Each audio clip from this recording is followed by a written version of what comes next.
I'm Anna-Kaisa and this is Life of DI.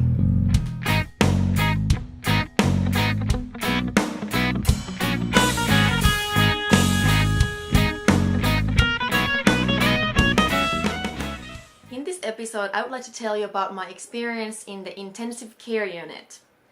This was a 4-week rotation and I had the pleasure of working with 2 amazing RDs.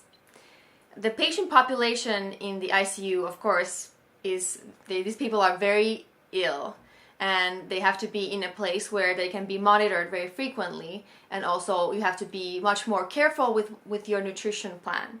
So for that reason, we had a nutrition class every morning, bright and early, and we were discussing things like ventilation, hemodynamic stability, and GI's role in immunity.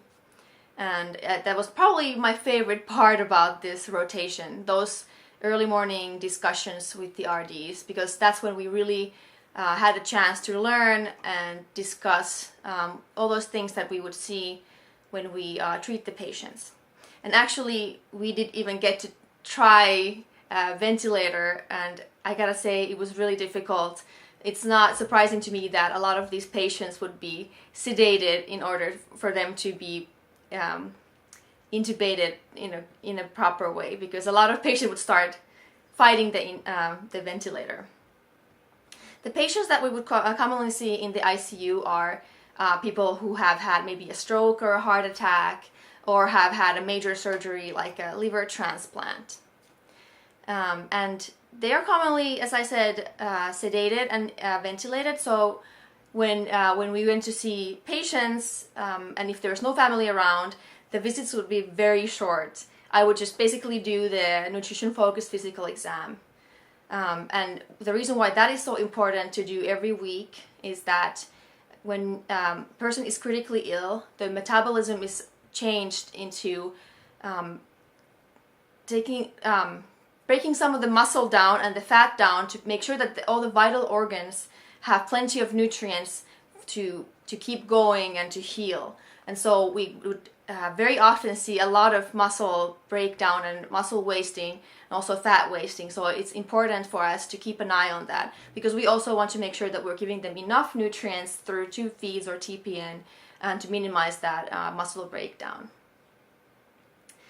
Now, nutrition support also in the ICU is a little bit different from the acute care floors, because we have to monitor much more closely. And so we would use actual paper flow sheets to keep an eye on their labs every morning, put down their labs and their meds and everything else that's going on with them, to make sure that we are adjusting our nutrition support appropriately. So for example, for TPN, every day we have to order a new TPN bag, and every day we have a chance to change some of the things that we put in there. So not only do we give protein and carb and fat in the TPN bag, we also give vitamins and minerals and electrolytes.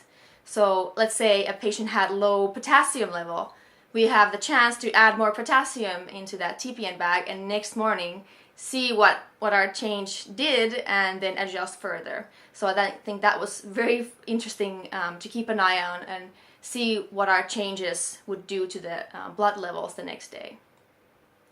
For tube feeds also, it was a little bit different in 2 ways. Often we would use 2 tube feed formulas at the same time instead of just one. So because often it's hard to find just one that fits the bill perfectly.